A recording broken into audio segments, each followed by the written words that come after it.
자식놈 다 키워놓고 남편 먼저 하늘로 보내고 나니 내 인생에 남은 건 고요함과 적막함 뿐일 거라고 생각했습니다.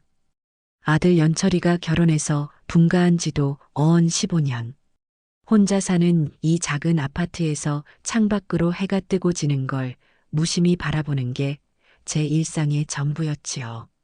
아침에 일어나 베란다 화초에 물을 주고 무릎이 시큰거릴 때마다 아이고 소리를 내며 뭉근한 한방차를 한 잔 마시고 텔레비전 연속극을 보며 주인공 욕을 하다가 스르르 잠이 드는 그런 밋밋하고 평범한 하루하루였어요. 그래도 불만은 없었습니다. 이만하면 평탄한 노년이다. 스스로를 다독이며 그럭저럭 만족하며 살았지요.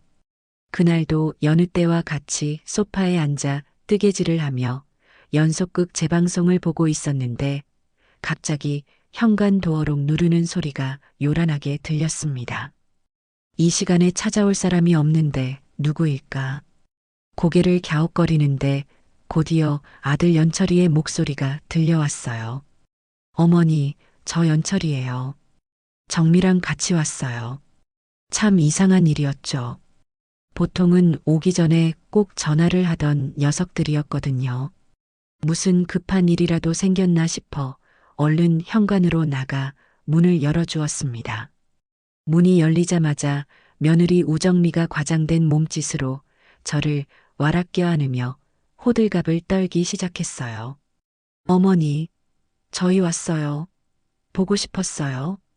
정미의 품에 안겨 어색하게 등을 토닥이는데 코끝으로 낯선 향수 냄새가 훅 끼쳐왔습니다. 평소에는 얼굴 보기 힘들던 며느리가 오늘은 웬일로 이리 살가울까? 제 마음속에서 작은 의심이 고개를 들었지만 뒤에 서서 어색하게 웃고 있는 아들 녀석의 얼굴을 보니 그런 마음이 눈 녹듯 사라졌습니다. 제 속으로 낳은 자식이니까요. 무슨 일이 있든 무슨 생각을 하든 결국은 내 아들이라는 생각에 마음이 약해지는 건 어쩔 수 없나 봅니다. 아이고, 이게 누구야? 우리 아들, 며느리. 전화도 없이 어쩐 일이야. 어머니께 드릴 말씀이 있어서요. 서프라이즈로요. 정미는 제 팔짱을 꼭 끼고는 거실로 저를 이끌었습니다. 그 뒤를 연철이가 커다란 과일 바구니를 들고 쭈뼛쭈뼛 따라 들어왔어요. 딱 봐도 백화점에서 급하게 포장해온 티가 나는 비닐랩으로 번쩍거리는 그런 과일 바구니였습니다. 저는 자식들이 사온 과일 바구니가 반가우면서도 한편으로는 저걸 사올 돈으로 자기들 맛있는 거나 한 번 더 사 먹지 하는 생각에 마음이 짠해졌어요. 뭘 이런 걸 다 사왔어. 그냥 오지. 에이, 어머니. 당연히 사와야죠. 자, 어머니 여기 앉으세요. 정미는 저를 소파 가장 상석에 앉히고는 자기는 제 옆에 바싹 붙어 앉았습니다. 연철이는 그런 아내의 눈치를 한번 살피더니 맞은편 작은 의자에 엉거주춤 걸터 앉았고요. 꼭 사장님 앞에 불려온 부하 직원 같은 모습이었습니다. 잠시 어색한 침묵이 흘렀고 저는 부엌으로 과도라도 가져와야 하나 고민하고 있었어요. 그때 정미가 결심한 듯 입을 열었습니다. 어머니, 이제 곧 칠순이시잖아요. 그렇지. 세월 한번 빠르다. 너희 아빠 환갑잔치 해준 게 엊그제 같은데 내가 벌써 칠순이라니. 그래서요, 저희가 어머니 칠순 기념으로 아주 특별한 선물을 준비했어요. 정미는 제 손을 덥석 잡으며 눈을 반짝였습니다. 그 모습에 저도 모르게 마른 침을 꿀꺽 삼켰죠. 대체 무슨 선물이기에 저리 요란을 떨까? 연철이도 옆에서 거들었습니다. 어머니, 평생 저희 뒷바라지 하시느라 고생만 하셨잖아요. 제대로 된 여행 한번 못 가보시고. 맞아요, 어머니. 그래서 저희가 어머니 모시고 해외여행 가려고요. 동남아 최고급 휴양지로요. 해외여행. 제 인생과는 아무런 상관이 없을 거라고 생각했던 단어였습니다. 남편 사업 망했을 때 빚 갚느라, 연철이 대학 보내고 장가 보내느라, 손주들 태어났을 때 산후조리해주고 틈틈이 돌봐주느라 제 인생은 언제나 누군가를 위한 삶이었지 나를 위한 삶은 아니었거든요. 그런 제게 해외여행이라니. 순간 울컥하고 눈시울이 뜨거워졌습니다. 평생 느껴보지 못한 감동이 심장을 가득 채우는 것 같았어요. 세상에 니들이 돈이 어디 있다고. 어머니, 걱정 마세요. 저희가 다 알아서 할게요. 어머니는 그냥 몸만 오시면 돼요. 평생 고생하신 거 저희가 이번에 제대로 효도할게요. 정민은 제 어깨를 주무르며 상냥하게 말했습니다. 그 다정한 목소리에 그럴 리 없다고 생각하면서도 마음 한구석에 남아있던 작은 의심마저 완전히 사라져버렸습니다. 그래, 자식들이 이제야 내 고생을 알아주는구나. 늦게나마 효도하려는 마음이 참 기특하다. 저는 연신 눈물을 훔치며 고개를 끄덕였습니다. 그날 저는 제 인생에서 가장 행복한 날 중 하나라고 굳게 믿었습니다. 하지만 그 행복이 거대한 불행의 서막이었음을 그때의 저는 까맣게 모르고 있었지요. 그날 이후 며느리 정민은 하루가 멀다고 제게 전화를 걸어왔습니다. 여행 준비 상황을 알려준다는 핑계였지만 대화의 내용은 어딘가 이상한 방향으로 흘러가곤 했어요. 어머니, 항공권은 특가로 아주 저렴하게 구했어요. 요즘은 이렇게 알뜰하게 가는 게 유행이에요. 돈 자랑하는 것처럼 비싼 표 끊는 건 촌스러운 거래요. 아, 그러니? 니들이 알아서 잘했겠지. 그럼요. 그리고 숙소도요. 일부러 비싼 호텔은 피했어요. 그런 데가 다 바가지인 거 아시죠? 대신 현지인들만 아는 아주 감성 넘치는 가성비 숙소로 예약했답니다. SNS에 올리면 다들 어디냐고 난리 날걸요? 저는 평생 비행기라고는 제주도 갈 때 한 번 타본 게 전부라 뭐가 좋고 나쁜 건지 알 턱이 없었습니다. 그저 며느리가 똑 부러지게 잘 알아서 하려니 하고 믿을 뿐이었죠. 하지만 제 오랜 친구인 경자에게 이 이야기를 했더니 경자는 대뜸 고개를 저었습니다. 숙자야, 뭔가 이상하다. 아들 며느리가 처음으로 보내주는 칠순 기념 해외여행인데 항공권은 특가에 숙소는 가성비라고?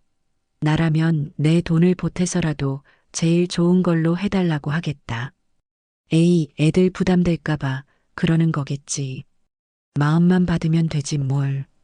마음만 받다가 골병 드는 수가 있어.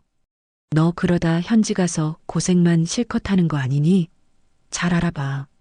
경자의 걱정에도 저는 애써 웃어넘겼습니다. 설마 제 아들이, 제 며느리가 저를 고생시키기야 하겠어요. 하지만 며칠 뒤 걸려온 정미의 전화는 제 마음속에 또 다른 불안의 씨앗을 심었습니다. 어머니, 근데요. 거기 가면 쇼핑할 게 엄청 많대요. 저희가 어머니 선물은 사드리겠지만 어머니 개인적으로 사실 것도 많을 테니 환전은 좀 넉넉하게 해오시는 게 좋을 거예요. 환전? 나는 뭐 딱히 살 것도 없는데. 아니에요, 어머니.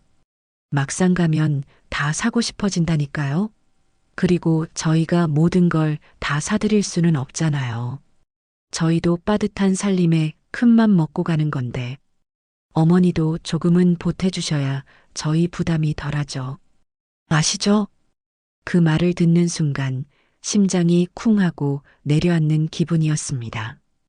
효도 여행이라고 몸만 오시라고 했던 게 불과 며칠 전인데 벌써부터 돈 이야기를 꺼내는 며느리의 속내가 빤히 들여다 보이는 것 같았어요. 하지만 이미 여행을 가기로 약속했고 들뜬 마음에 동네방네 자랑까지 해놓은 터라 이제 와서 안 가겠다고 할 수도 없는 노릇이었습니다. 저는 씁쓸한 마음을 감추고 알겠다고 대답할 수밖에 없었죠. 그리고 여행 당일 쓸 돈을 마련하기 위해 수십 년간 쌈짓돈처럼 모아두었던 적금을 깨야만 했습니다. 드디어 여행 당일, 저는 설레는 마음에 새벽부터 일어나 곱게 단장하고 가장 아끼는 옷으로 차려입었습니다. 공항에서 만난 아들 내외는 제 모습은 보는 둥 마는 둥, 자기들 셀카를 찍느라 정신이 없었어요. 며느리 정민은 제 커다란 여행 가방을 보자마자 미간을 찌푸리며 한숨을 푹 쉬었습니다. 어머니, 무슨 짐을 이렇게 많이 싸셨어요? 이민 가세요? 이러다 수화물 추가 비용 나오면 어떡해요? 추가 비용은 어머니가 내시는 거예요. 아셨죠? 시작부터 찬물을 끼얹는 며느리의 말에 기분이 상했지만 좋은 날이니 참자 하고 속으로 되뇌었습니다. 하지만 진짜 기가 막힌 일은 비행기 표를 받고 나서 일어났어요. 아들 내외는 나란히 붙어 있는 창가 쪽에 편안한 좌석이었습니다. 그리고 제 자리는 그들에게서 한참 떨어진 화장실 바로 앞 복도 쪽 가운데 좌석이었죠. 양옆으로는 덩치 큰 외국인 남자들이 앉아 옴짝달싹할 수도 없는 그런 자리였습니다. 아니, 자리가 왜 이래? 어떻게 엄마를 혼자 뚝 떨어뜨려 놓을 수가 있어? 제가 황당해서 묻자 며느리가 귀찮다는 듯이 대꾸했습니다. 어머니, 특가 항공권이라서 좌석 지정이 안 됐어요. 저희도 어쩔 수 없었다고요. 그냥 몇 시간만 참으세요. 금방 도착해요. 아들 연철이는 그런 아내의 말에 아무런 말도 못하고 그저 제 눈을 피하기에만 바빴습니다. 저는 더 이상 아무 말도 하지 않았습니다. 비행기가 이륙하고 아들 내외가 앉은 쪽을 바라보았습니다. 둘은 어느새 와인을 주문해 마시며 이어폰을 한쪽씩 나눠 끼고 영화를 보며 웃고 있었어요. 그 모습을 보는 순간 깨달았습니다. 아, 이번 여행은 내가 생각했던 그런 효도 여행이 아닐 수도 있겠구나. 앞으로 펼쳐질 며칠이 어쩌면 아주 길고 힘든 시간이 될지도 모르겠다고 비행기의 차가운 창문에 이마를 기댄 채 저는 막연한 불안감에 휩싸였습니다. 비행기에서 내리자마자 후끈한 열기가 온몸을 감쌌습니다. 한국의 겨울과는 전혀 다른 낯설고 끈적끈적한 공기였죠. 공항을 빠져나오자 수많은 사람들이 알아들을 수 없는 말로 외쳐대며 정신없이 오가고 있었습니다. 저는 잠시 어리둥절해서 두리번거렸지만 아들 내외는 이미 저만치 앞서가며 자기들끼리 신나게 떠들고 있었어요. 제가 무거운 짐가방을 낑낑거리며 끌고 가는 모습은 안중에도 없는 듯 했습니다.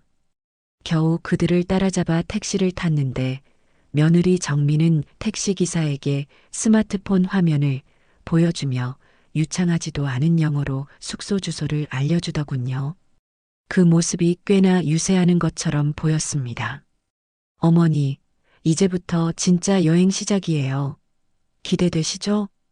정미가 뒤를 돌아보며 물었지만 저는 그저 창밖 풍경을 보는 척하며 대답하지 않았습니다. 비행기에서부터 상한 마음이 쉬이 풀리지 않았거든요. 택시는 한참을 달렸습니다. 처음에는 번쩍이는 건물들과 화려한 상점들이 보이더니 갈수록 길은 좁아지고 건물들은 낡아졌어요. 야자수 우거진 해변이나 근사한 리조트 같은 건 보이지 않았습니다. 제 마음속 불안감이 점점 커질 때쯤 택시는 퀴퀴한 냄새가 나는 좁은 골목길 어귀에서 멈춰 섰습니다. 다 왔대요, 어머니. 내리세요. 택시에서 내린 제 눈앞에 나타난 건 페인트 칠이 다 벗겨진 3층짜리 낡은 건물이었습니다. 건물 입구에는 낡은 간판이 위태롭게 걸려 있었고요. 이게 며느리가 입이 닳도록 자랑하던 SNS 감성 숙소라니. 기가 막혀서 말이 나오지 않았습니다. 정미야, 여기가 우리 묵을 곳이라고? 제가 믿을 수 없다는 듯 묻자 정미는 아무렇지도 않게 대답했어요. 네, 어머니. 여기가 바로 거기예요. 겉모습만 보고 판단하시면 안 돼요. 안으로 들어가면 완전 다른 세상이라니까요. 요즘 젊은 사람들은 이런 데를 더 좋아해요. 진짜 여행 고수들만 아는 곳이죠. 연철이는 이번에도 역시 아무 말 없이 아내의 눈치만 살피며 짐을 내리고 있었습니다. 저는 더 이상 따져 묻는 것을 포기하고 그들을 따라 안으로 들어갔습니다. 아니라고 해서 별반 다를 건 없었어요. 퀴퀴한 곰팡이 냄새와 눅눅한 공기가 코를 찔렀고 복도 전등은 반쯤 나가서 어두컴컴했습니다. 우리가 배정받은 방은 삐걱거리는 나무 문을 열고 들어가야 했는데 안에는 낡은 침대 2개와 작은 냉장고 하나가 전부였습니다. 화장실에서는 하수구 냄새가 올라왔고요. 어머니는 저쪽 침대 쓰세요. 저희는 이쪽 쓸게요. 정민은 마치 제게 큰 선심이라도 쓰는 것처럼 말하고는 제 짐가방을 침대 옆 구석으로 툭 밀어놓았습니다. 그러고는 갑자기 스마트폰을 꺼내 들더니 창가로 가 커튼을 활짝 젖혔어요. 창밖으로는 옆 건물의 시커먼 벽이 보일 뿐이었지만 정민은 아랑곳하지 않고 가장 그럴듯한 각도를 찾아 사진을 찍기 시작했습니다. 자기야, 나 여기 좀 봐봐. 이쪽으로 햇살 들어오는 거 완전 예술이지 않아? 그러고는 필터를 잔뜩 입힌 사진 몇 장을 찍어 SNS에 올리더군요. 동남아 여행, 숨겨진 명소, 힐링타임, 효도여행 같은 해시태그와 함께요. 심지어 아들 SNS에는 마치 최고급 리조트 수영장에서 찍은 것처럼 보이는 예전에 다른 곳에서 찍었던 사진을 교묘하게 편집해서 올리기까지 했습니다. 저는 그 이중적인 모습에 헛웃음이 나왔습니다. 이건 효도 여행이 아니라 효도 여행 코스프레에 저를 소품처럼 이용하는 것뿐이라는 걸 확실히 깨달았죠. 첫날 저녁 식사 시간이 되자 그들의 본색은 더욱 노골적으로 드러났습니다. 정민은 외출 준비를 하며 제게 말했어요. 어머니, 저희는 이 근처에 아주 유명한 현지 레스토랑 예약해 놨거든요. 근데 거기가 향신료가 엄청 강해서 어머니는 입에 안 맞으실 거예요. 괜히 가셨다가 탈 나시면 큰일이잖아요. 그럼 나는? 어머니는 저희가 알아봤는데 저쪽 골목으로 쭉 가면 작은 한식당이 하나 있대요. 거기서 김치찌개라도 드시고 계세요. 저희가 금방 다녀올게요. 그러면서 정미가 제 손에 쥐어준 건 김치찌개 하나 겨우 사 먹을 정도의 현지 돈이었습니다. 연철이는 그 모습을 보고도 엄마 그럼 거기서 식사하고 계세요. 저희 다녀올게요. 라는 말만 남기고 아내를 따라 횡하니 나가버렸습니다. 텅 빈 방에 홀로 남겨진 저는 손에 쥔 돈을 한참 동안 내려다보았습니다. 서러움에 눈물이 핑 돌았지만 낯선 타국에서 굶을 수는 없는 노릇이었습니다. 저는 무거운 발걸음을 옮겨 며느리가 알려준 한식당을 찾아갔습니다. 식당은 허름하기 짝이 없었고 주인아 주머니는 제가 불쌍했는지 반찬이라도 더 챙겨주려고 애쓰셨어요. 꾸역꾸역 밥을 목으로 넘기는데 스마트폰 알림이 울렸습니다. 며느리가 보낸 메시지였죠. 메시지에는 보기에도 화려한 랍스터 요리와 와인 사진이 담겨 있었습니다. 어머니, 저희는 저녁 맛있게 먹고 있어요. 어머니도 식사 잘 챙겨 드세요라는 글과 함께요. 저는 그 사진을 보는 순간 밥맛이 뚝 떨어져 수저를 내려놓았습니다. 그날 밤 아들 내외는 밤늦게까지 술에 취해 돌아와서는 자기들끼리 뭐가 그리 즐거운지 낄낄거리며 잠이 들었습니다. 저는 뜬 눈으로 밤을 새우며 이 지옥 같은 여행을 어떻게 견뎌야 할지 막막하기만 했습니다. 다음 날 며느리는 쇼핑을 하러 가자며 저를 이끌었습니다. 하지만 우리가 도착한 곳은 번화한 쇼핑몰이 아니라 온갖 조악한 물건들을 쌓아놓고 파는 시끄러운 시장이었습니다. 어머니, 여기가 진짜 백이 쇼핑 명소예요. 명품 같은 건 다 한국에도 있잖아요. 이런 데서 현지 느낌 물씬 나는 기념품을 사야죠. 정민은 제 손을 끌고 다니며 코끼리가 그려진 조잡한 티셔츠 몇 장과 나무를 깎아 만든 작은 장식품 몇 개를 샀습니다. 그러고는 마치 대단한 선심이라도 쓰는 것처럼 제게 건네며 생색을 냈어요. 자, 어머니. 이거 다 어머니 선물이에요. 예쁘죠? 저는 아무 말 없이 고개만 끄덕였습니다.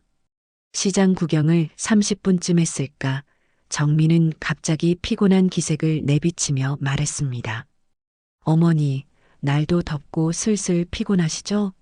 저희가 택시 잡아드릴 테니 먼저 숙소에 들어가서 쉬고 계세요. 저희는 좀 더 둘러볼 데가 있어서요.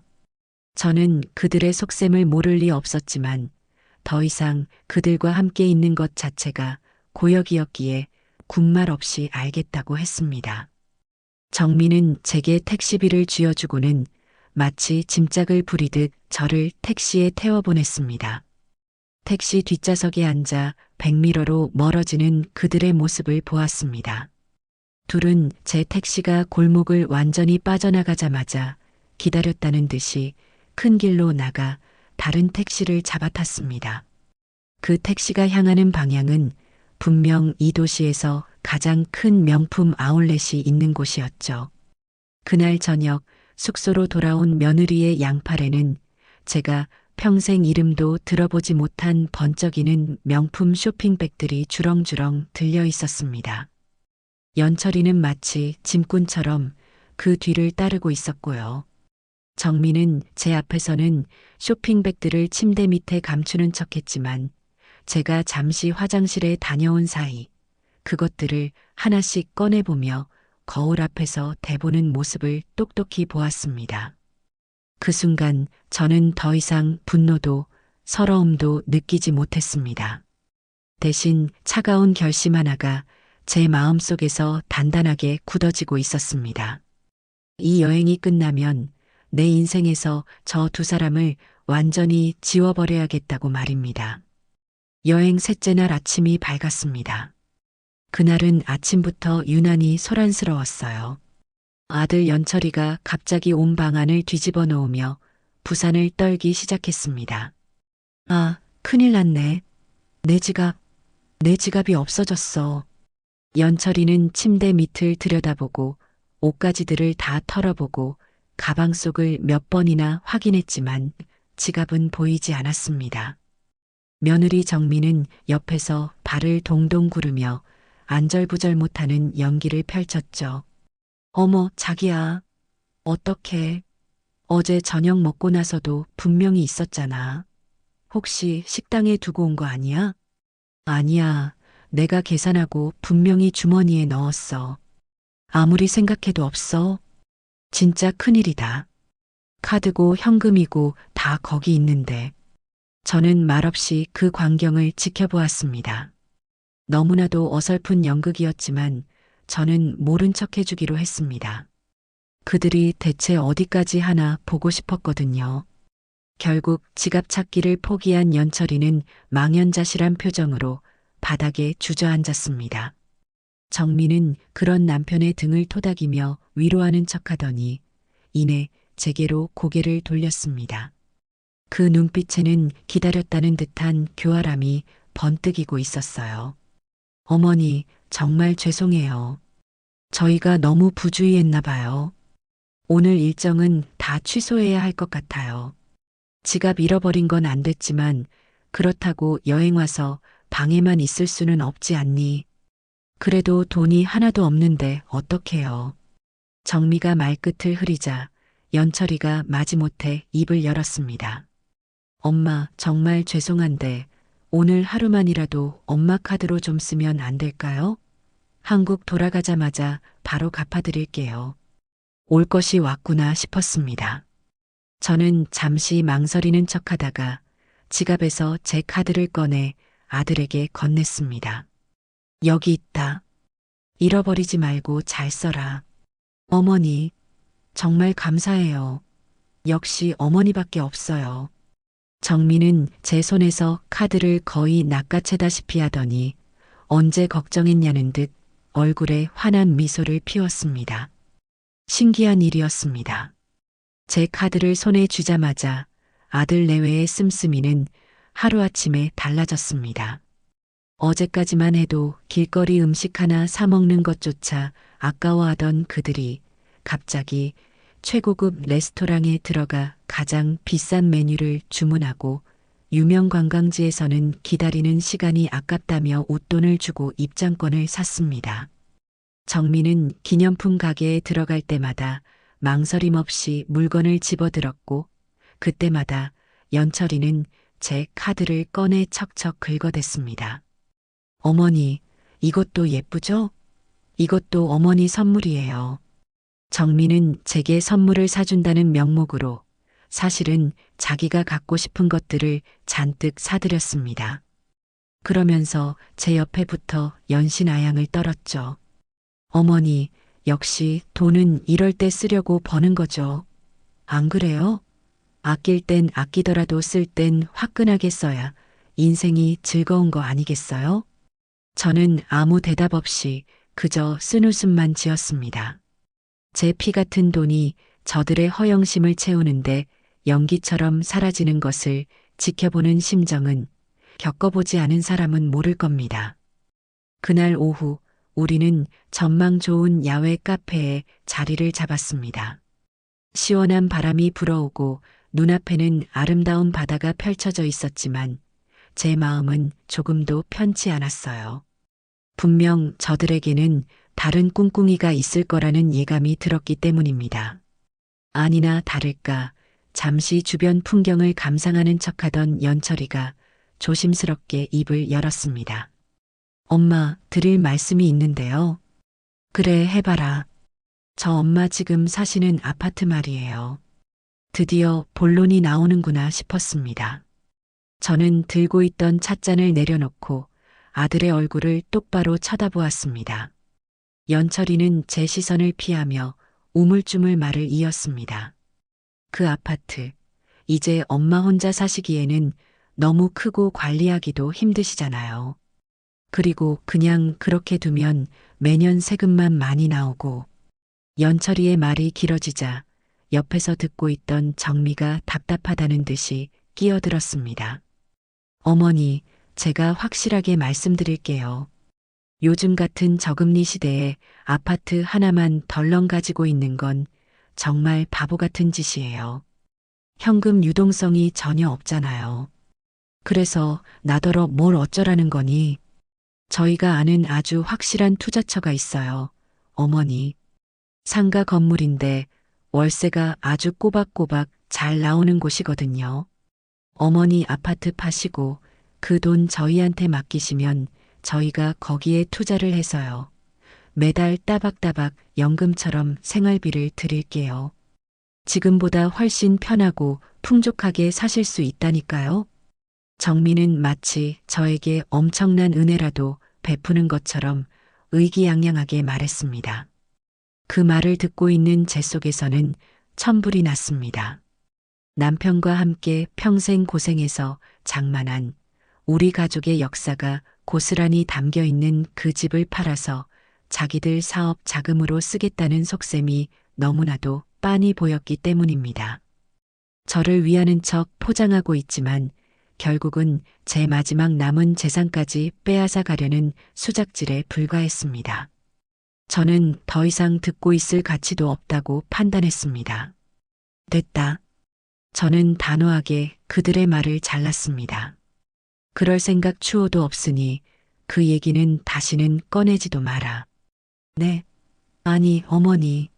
이건 어머니를 위한 거라니까요. 왜 제 말을 못 믿으세요? 나는 내 집에서 살다가 내 집에서 눈 감을란다. 그 집은 니들 아빠랑 내 평생이 담긴 곳이야. 돈 몇 푼하고 바꿀 수 있는 그런 곳이 아니라고. 제 목소리는 낮고 차분했지만 그 안에는 절대 꺾이지 않을 의지가 담겨 있었습니다. 제 말이 끝나자마자 화기애애했던 카페의 분위기는 순식간에 싸늘하게 얼어붙었습니다. 연철이는 안절부절 못하며 제 눈치와 아내의 눈치를 번갈아 살폈고 정민은 믿을 수 없다는 표정으로 저를 쳐다보았습니다. 그러더니 들고 있던 포크를 탁 소리가 나게 테이블 위로 내려놓더군요. 그 작은 소리가 제 귀에는 천둥 소리처럼 크게 울렸습니다. 정미의 얼굴에서 상냥하고 살가웠던 며느리의 가면이 벗겨지고 차갑고 계산적인 본 모습이 서서히 드러나고 있었습니다. 아파트 이야기를 거절당한 다음 날 아침 식탁의 공기는 살얼음판처럼 차가웠습니다. 아들 내외는 마치 약속이라도 한 듯이 저를 투명인간 취급했어요. 자기들끼리만 소곤거리며 대화를 나누고 제가 말을 걸어도 못 들은 척하기 일쑤였습니다. 저는 그런 유치한 행동에 어울려줄 마음이 없었기에 묵묵히 제 식사만 마쳤습니다. 식사를 마칠 무렵 정미가 일부러 들으라는 듯이 큰 소리로 말했습니다. 자기야, 우리 오늘 예약한 요트 투어. 시간 늦겠다. 빨리 준비해야지. 아, 맞다. 오늘이지. 어머니도 같이 가시는 거 맞지? 연철이가 마지못해 제게 물었지만 그건 진심으로 궁금해서 묻는 게 아니었습니다. 그저 형식적인 질문일 뿐이었죠. 아니나 다를까 정미가 곧바로 연철이의 말을 가로챘습니다. 어머니는 배멀미 심하시잖아요. 괜히 따라 나섰다가 고생만 하실 거예요. 날도 덥고 햇볕도 강한데 노인네 건강에 안 좋다고요. 어머니는 그냥 호텔에서 에어컨 쐬면서 푹 쉬시는 게 훨씬 나아요. 저희끼리 빨리 다녀올게요. 네.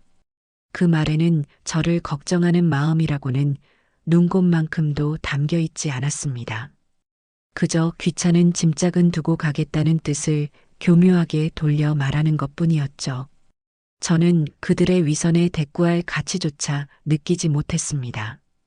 그래, 그러려무나. 니들끼리 재미있게 놀다 오너라. 제 대답이 너무나도 순순하자 아들 내외는 오히려 당황한 기색이었습니다. 아마 제가 서운해하며 따라가겠다고 때라도 쓸 줄 알았나 봅니다. 그들은 잠시 서로 눈치를 보더니 이내 신나게 외출 준비를 하고는 콧노래까지 부르며 방을 나섰습니다.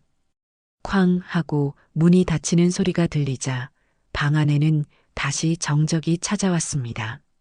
저는 잠시 침대에 누워 천장을 바라보았습니다. 분노와 서러움이 파도처럼 밀려와 목구멍까지 차오르는 것 같았어요. 평생을 자식 하나만 바라보고 살아온 결과가 고작 이것인가. 낯선 타국의 허름한 숙소에 버려진 늙은이 신세라니. 눈물이 왈칵 쏟아질 것 같았습니다. 하지만 저는 언제까지고 그렇게 무력하게 누워만 있는 성격이 아니었습니다. 눈물을 닦고 자리에서 벌떡 일어났습니다. 이대로 당하고만 있을 수는 없다는 오기가 생겼어요. 그래, 니들만 즐거우라는 법 있나? 나도 내 인생을 즐길 권리가 있지. 저는 지갑에서 비상금으로 챙겨온 돈을 꺼내 들고 가벼운 외투 하나만 걸친 채 방을 나섰습니다. 호텔을 빠져나와 큰 길로 나가자 수많은 택시들이 줄지어 서 있었습니다. 저는 그중 가장 인상이 좋아 보이는 기사님의 택시에 올라탔습니다. 어디로 모실까요, 부인? 이 근처에서 현지인들이 가장 좋아하는 식당, 그리고 가장 아름다운 해변으로 가주세요. 제 짧은 영어에도 기사님은 신기하게도 제 말을 알아듣고는 유쾌하게 웃으며 고개를 끄덕였습니다. 택시는 시내를 벗어나 한적한 해안도로를 달리기 시작했습니다. 창밖으로 펼쳐지는 에메랄드빛 바다와 하얀 모래사장을 보니 답답했던 가슴이 조금은 뚫리는 것 같았어요. 기사님이 저를 내려준 곳은 관광객이라고는 찾아볼 수 없는 작은 어촌 마을의 허름한 식당이었습니다. 하지만 식당 안은 현지인들로 가득 차 활기가 넘쳤죠. 저는 기사님의 추천을 받아 갓 잡은 해산물로 만든 요리를 주문했습니다. 평생 처음 맛보는 이국적인 향신료의 맛이었지만 이상하게도 입에 착착 감겼습니다. 눈칫밥이 아닌 오롯이 나 자신을 위해 먹는 밥이 얼마만인지 저는 천천히 음식을 맛보며 수십 년 만에 처음으로 식사의 즐거움을 느꼈습니다. 식사를 마친 후에는 식당 바로 앞에 펼쳐진 고요한 해변을 거닐었습니다. 아무도 없는 해변에 홀로 앉아 밀려오는 파도를 바라보았습니다. 파도는 끊임없이 모래사장을 쓸어내고 또 쓸어냈습니다. 마치 내 마음속의 응어리들을 씻어내 주는 것 같았어요. 지난 수십 년의 세월이 주마등처럼 스쳐 지나갔습니다. 남편의 사업 실패, 연철이를 키우며 겪었던 수많은 고생, 그리고 지금의 이 배신감까지. 하지만 이상하게도 더 이상 슬프거나 억울하지 않았습니다. 오히려 후련한 기분이 들었어요. 이제라도 내 인생을 되찾아야겠다는 강한 결심이 섰습니다. 한참을 그렇게 앉아 있는데 저도 모르게 눈물이 흘러내렸습니다. 하지만 그건 슬픔의 눈물이 아니었습니다. 새로운 시작을 다짐하는 해방감의 눈물이었죠. 숙소로 돌아오는 택시 안에서 저는 앞으로의 계획을 차근차근 세웠습니다. 한국에 돌아가면 가장 먼저 무엇을 해야 할지, 어떻게 저들을 내 인생에서 완벽하게 차단할 것인지, 머릿속이 그 어느 때보다도 맑고 명쾌해졌습니다. 숙소에 도착하니 아직 아들 내외는 돌아오지 않았더군요. 저는 샤워를 하고 편안한 옷으로 갈아입은 뒤 침대에 누워 조용히 책을 읽었습니다. 제 마음은 놀라울 정도로 평온했습니다. 밤늦게 술에 거나하게 취한 아들 내외가 시끄럽게 떠들며 방으로 들어왔습니다. 그들은 제가 어떻게 하루를 보냈는지에 대해서는 한마디도 묻지 않았어요. 그저 자기들이 요트 위에서 얼마나 환상적인 시간을 보냈는지만을 떠들어대기 바빴습니다.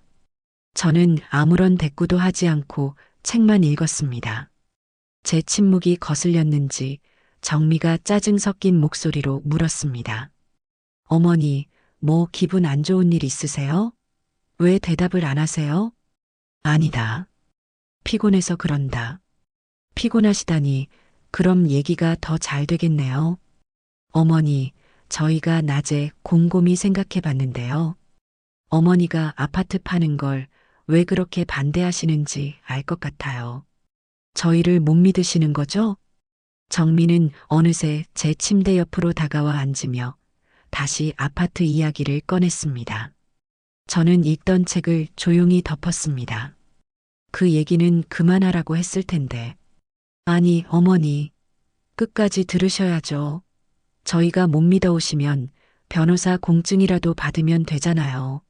아파트 판 돈 저희한테 주시면 매달 생활비 얼마씩 드린다고 법적으로 약속을 하자고요. 이래도 못 믿으시겠어요? 그 뻔뻔함에 실소조차 나오지 않았습니다. 제가 아무런 반응을 보이지 않자 마침내 며느리의 인내심이 바닥을 드러냈습니다. 정민은 자리에서 벌떡 일어나더니 그동안 감춰왔던 본색을 드러내며 제게 악을 쓰기 시작했습니다. 어머니, 진짜 눈치 없으시다. 저희가 왜 이 고생하면서 어머니 모시고 여행 온 것 같아요? 그깟 칠순 잔치, 밥 한 끼 사드리면 땡이지. 뭐하러 비행기값, 호텔값 써가면서 여기까지 왔겠냐고요. 다 어머니 재산 보고 그러는 거 아니에요. 그냥 좋게 좋게 넘어가시면 어디 덧나세요? 늙으셨으면 좀 자식 말도 듣고 그러셔야죠. 방 안의 공기가 얼어붙었습니다. 옆에 서 있던 아들 연철이는 새파랗게 질린 얼굴로 아내와 저를 번갈아 쳐다볼 뿐 말 한마디 못하고 있었습니다. 저는 천천히 고개를 들어 며느리의 얼굴을 쳐다보았습니다. 분노로 일그러진 그 얼굴을 제 마음속 깊이 새겨 넣었습니다. 그리고 그 옆에 서서 아내가 제 어미에게 막말을 퍼붓는데도 방관만 하고 있는 한심한 아들의 얼굴도요. 그 순간 제 마음속에서 무언가 툭 하고 끊어지는 소리가 났습니다. 아, 이제 정말 끝이구나. 저는 더 이상 싸우지도 화를 내지도 않았습니다. 그럴 가치조차 없는 사람들이었으니까요. 저는 그저 조용히 다시 침대에 누워 그들을 등지고 돌아 누웠습니다. 제 등 뒤로 며느리의 저주에 가까운 악담이 계속해서 쏟아졌지만 제 귀에는 아무것도 들리지 않았습니다. 제 머릿속은 오직 한국으로 돌아가서 해야 할 일들에 대한 계획으로 가득 차 있었기 때문입니다.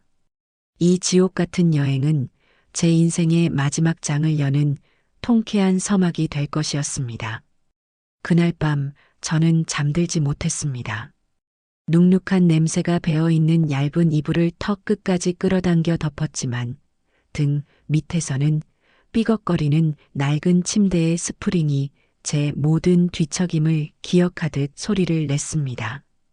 옆 침대에서는 아들 연철이의 고른 숨소리가, 아니, 어느새 그것은 둔탁한 콧꼬리 소리가 되어 방 안의 공기를 무겁게 짓누르고 있었어요.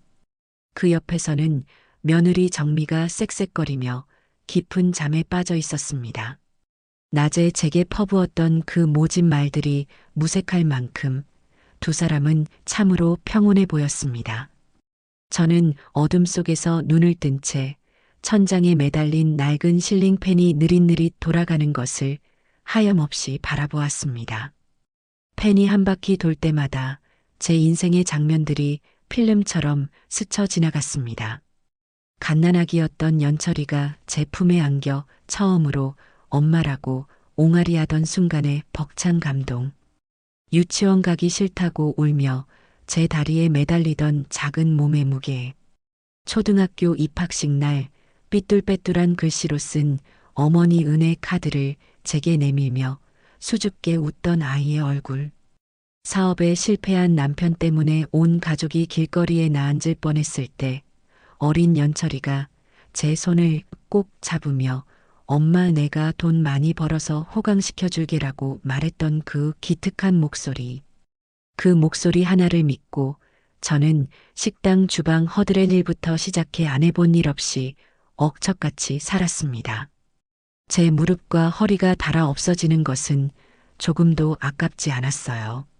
오직 내 아들, 저 연철이 하나만 번듯하게 키워낼 수 있다면 제 인생은 그것으로 충분히 가치 있다고 믿었습니다. 그런데 저기 잠들어 있는 저 남자는 누구일까? 제 기억 속의 아들과는 너무나도 다른 낯선 존재였습니다. 아내가 늙은 어미에게 막말을 퍼붓는 동안 말 한마디 거들지 못하고 그저 제 눈치만 살피던 비겁한 남자. 어미의 마지막 남은 집 한 채를 팔아 제 입속을 채우려는 탐욕스러운 남자. 제 청춘과 맞바꾼 내 아들은 대체 어디로 사라져버린 걸까요? 어둠 속에서 저는 소리 없이 눈물을 흘렸습니다. 하지만 그 눈물은 슬픔이나 분노의 눈물이 아니었습니다. 제 아들 김현철의 영혼을 위한 저만의 장례식이었어요. 밤이 깊어갈수록 제 마음속에서는 애정과 연민, 미련 같은 감정들이 서서히 사그라들었고 그 자리에는 차갑고 단단한 무언가가 들어앉기 시작했습니다. 동이 터올 무렵 저는 마침내 결심했습니다. 이제 이 지긋지긋한 엄마라는 셔터를 내릴 시간이라고. 내 인생의 마지막 장은 오롯이나 김숙자를 위한 이야기로 채워야겠다고 말입니다. 다음 날 아침 저는 누구보다도 먼저 잠에서 깼습니다. 제 안에서 일어난 태풍을 전혀 눈치채지 못한 아들 내외는 여전히 깊은 잠에 빠져 있었어요. 저는 조심스럽게 침대에서 내려와 소리가 나지 않게 제 짐을 꾸리기 시작했습니다. 옷가지를 하나씩 개어 가방에 넣는 손길이 놀랍도록 차분했어요. 마치 오랫동안 준비해온 의식을 치르는 사람처럼요. 제가 짐을 거의 다 챙겼을 무렵 부스럭거리는 소리에 정미가 먼저 잠에서 깼습니다. 어머니, 벌써 일어나셨어요? 잠이 덜 깬 목소리로 묻는 며느리를 저는 아무런 대답 없이 쳐다보기만 했습니다. 제 싸늘한 시선에 정미는 순간 잠이 확 달아난 듯 어색하게 몸을 일으켰습니다. 곧이어 연철이도 눈을 비비며 일어났고요. 어색하고 불편한 침묵 속에서 아침 식사를 하러 갔을 때 그 침묵은 더욱 견고해졌습니다. 저는 오직 제 앞에 놓인 맛도 없는 토스트와 계란 프라이에만 집중했습니다. 나이프로 빵을 자르는 소리, 포크가 접시에 부딪히는 소리가 어색할 정도로 크게 울렸어요. 어머니, 아직도 화나셨어요? 어제는 제가 너무 흥분해서 말이 헛나왔어요. 죄송해요, 네.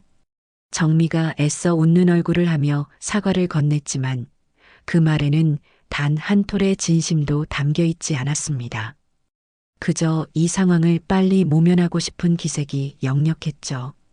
저는 대답 대신 고개를 들어 정미의 눈을 똑바로 쳐다봤습니다. 아무런 감정도 담겨 있지 않은 텅 빈 제 눈빛을 마주한 정미는 당황한 듯 시선을 피하며 입을 다물었습니다. 그녀는 아마 제가 평생을 그래왔듯 며칠 끙끙 앓다가 결국 자식이라는 이유로 모든 것을 용서하고 예전의 엄마로 돌아갈 것이라고 믿었을 겁니다. 하지만 그녀는 몰랐습니다. 눈앞에 이 늙은이는 더 이상 그녀가 알던 그 순종적인 시어머니가 아니라는 사실을요. 저는 이미 그들이 건널 수 없는 강을 건너 저 멀리 반대편 기슭에 서 있었습니다.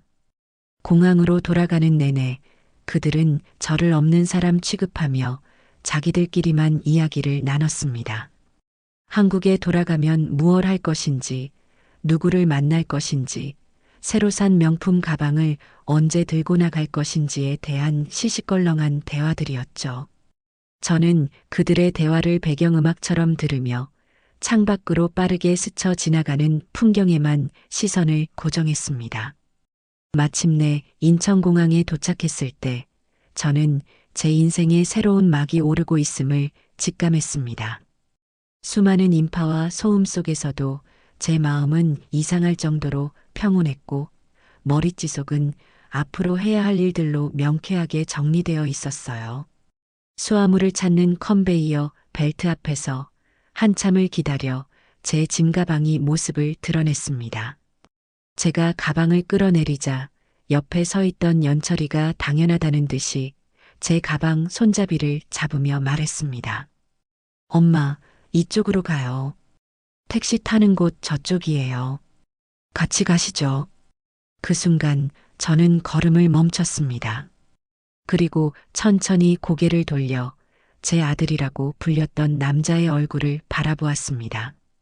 피곤함과 짜증이 뒤섞인 그러면서도 이 모든 상황이 곧 자신의 통제하에 들어올 것이라고 믿어 의심치 않는 오만한 얼굴.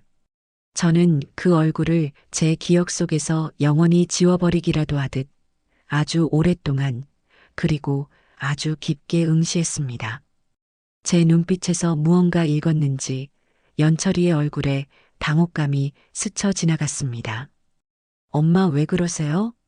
저는 아무 대답도 하지 않았습니다. 그저 제 가방 손잡이를 잡고 있는 연철이의 손을 제 손으로 조용히 하지만 단호하게 떼어냈습니다. 그리고는 한치의 망설임도 없이 연철이가 가리킨 방향과 정반대 쪽 출구를 향해 몸을 돌렸습니다. 뒤도 돌아보지 않고 오직 앞으로만 걸어갔습니다. 엄마, 엄마, 어디 가세요? 그쪽 아니에요.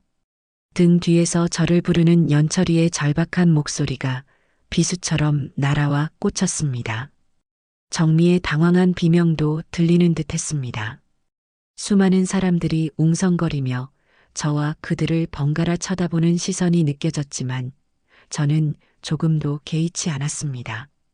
제 발걸음은 조금도 흐트러지지 않았어요.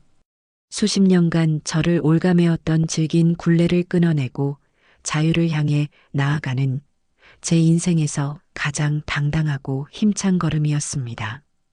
여행지에서 미리 예약해둔 콜벤 기사님은 약속된 장소에서 제 이름이 적힌 팻말을 들고 저를 기다리고 있었습니다. 김숙자 어르신 맞으시죠? 짐 이리 주십시오.